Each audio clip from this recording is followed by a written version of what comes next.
Health insurance കണ്ണൂരും on cure preventive health care centre കണ്ണൂരും സംയുക്തമായി നടത്തിയ സൗജന്യ ക്യാൻസർ പരിശോധനാ ക്യാമ്പും ബോധവൽക്കരണ ക്ലാസും ഇരിട്ടി ഫാൽക്കൺ പ്ലാസ ഓഡിറ്റോറിയത്തിൽ നടന്നു. Camp retired SP Prince Abraham ഉദ്ഘാടനം ചെയ്തു. നടക്കുന്ന കാര്യമില്ല. നീ ഭാര്യയോട് പറയാൻ നീ മിക്സി എല്ലാം ഞാൻ മാറ്റി വെക്കുകയാണ്, നീ കല്ലെല്ലാം കരച്ചാൽ പറഞ്ഞ് നടക്കുമോ? നടക്കത്തില്ല. ആ കാറ് ഞാൻ വിൽക്കാൻ പോവാ, നിങ്ങൾ എന്തെങ്കിലും ബസ് കയറി വിൽക്കുമെന്ന് പറഞ്ഞാൽ നടക്കുമോ? നടക്കത്തില്ല. പക്ഷെ സുനിൽ പറഞ്ഞതിനകത്ത് വലിയൊരു അർത്ഥമുണ്ട്. നമ്മൾ തന്നെയാണ് ഈ രോഗങ്ങളെല്ലാം വരുത്തി വെക്കുന്നത്. പണ്ടത്തെ ആൾക്കാർക്ക് അതിന് ഏറ്റവും നല്ല ഉദാഹരണം പറയാം. 10, 11, 12 എൻ്റെ വൈഫ് 12ാമത്തെ മരണം. ഇവർ 2 എണ്ണത്തിനും പറ്റുകയല്ല. ഒരെണ്ണം കഴിയുമ്പം തന്നെ വയ്യാന്ന് പറയും. കാരണം എന്താ? ആരോഗ്യമില്ല. ഒരു സംശയം വേണ്ടതിന്. ആ പറഞ്ഞതിന് ഉപകരിക്കുന്ന സാധനമാണ് സുനിൽ പറഞ്ഞത്. അതൊന്നും നമ്മൾ ചെയ്യുന്നില്ല ഇപ്പോഴും. അതിപ്പോൾ ചെയ്യുക എന്ന് പറഞ്ഞാൽ നമ്മുടെ പ്രത്യേക സാഹചര്യത്തിൽ അതൊന്നും സാധ്യമായി അല്ല. ഈ ജീവിതശൈലിയാണ് നമ്മളെ ഈ കെണിയിൽ കൊണ്ട് ചാടിക്കുന്നതിനുള്ളതിന് യാതൊരു സംശയവും വേണ്ട.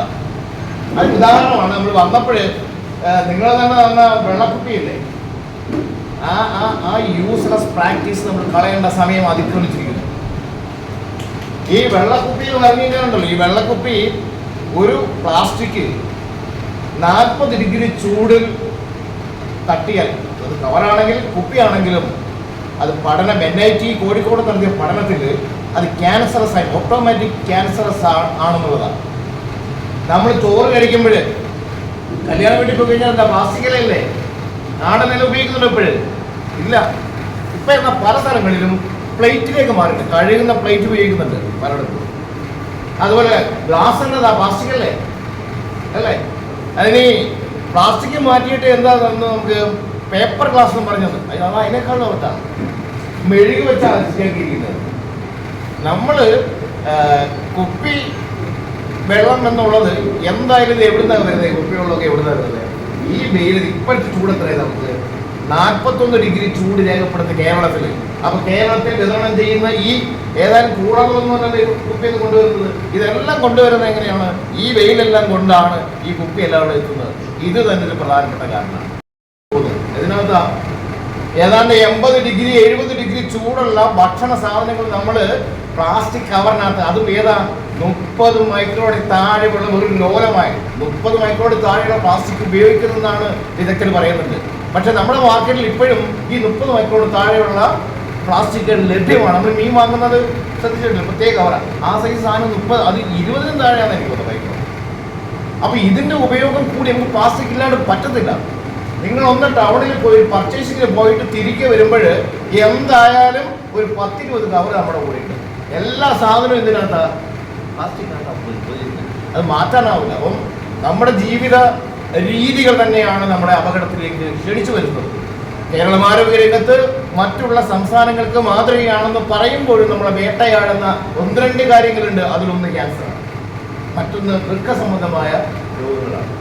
ക്യാൻസർ എനിക്ക് എൻ്റെ കുടുംബത്തിൽ നിന്ന് തന്നെ മനസ്സിലായ സാധനമാണ്. ക്യാൻസർ എന്ന് പറഞ്ഞാൽ നശിപ്പിക്കും മുഴുവൻ. നമ്മുടെ സ്വത്ത് പോകും, നമ്മുടെ ജീവൻ പോകും. എന്തിനു വേണ്ടി ഒരു കുടുംബത്തെ തന്നെ ഇല്ലാതെയാക്കും. എനിക്ക് എൻ്റെ അനുഭവമാണ് ഞാൻ പറയുന്നത്.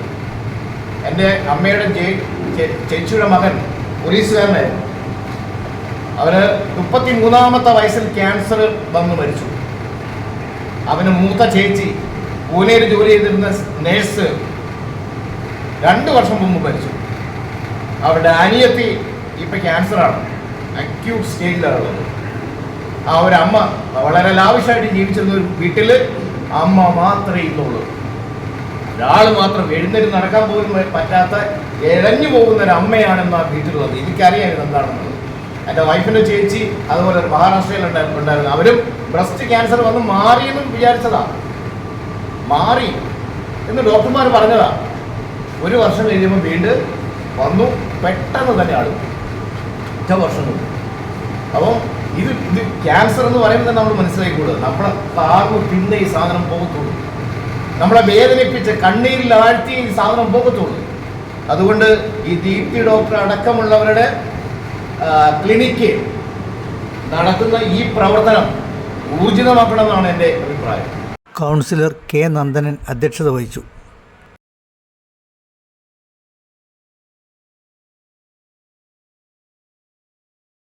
ക്ലാസ് എന്നുള്ള നിലയിൽ തന്നെ മിക്കവാറും നമുക്ക് ഓരോരുത്തർക്കും തോന്നിപ്പോകും.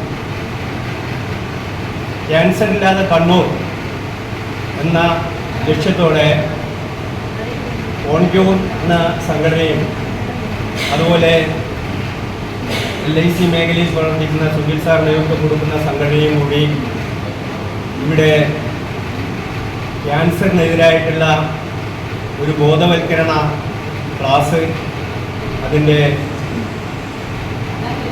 ചികിത്സാ സംവിധാനം ഉൾപ്പെടെ ഏർപ്പെടുത്തിയിട്ടുള്ള ഈ മഹത്തായ പരിപാടി ഉദ്ഘാടനം ചെയ്യുന്നതിന് വേണ്ടി ഇവിടെ എത്തിച്ചേർന്നിട്ടുള്ള കണ്ണൂരിൽ നിന്നും അതുപോലെ ഇരിട്ടിയിൽ ഏറെക്കാലം പ്രവർത്തിച്ചിട്ടുള്ള ബഹുമാന്യനായിട്ടുള്ള retired SP Shri Prince Abraham sir, Kannur health insurance chairman VG Sunil, doctor TR Deepthi, Sibichan Iritty, Ranju Joseph, MP മോഹസ എന്നിവർ സംസാരിച്ചു.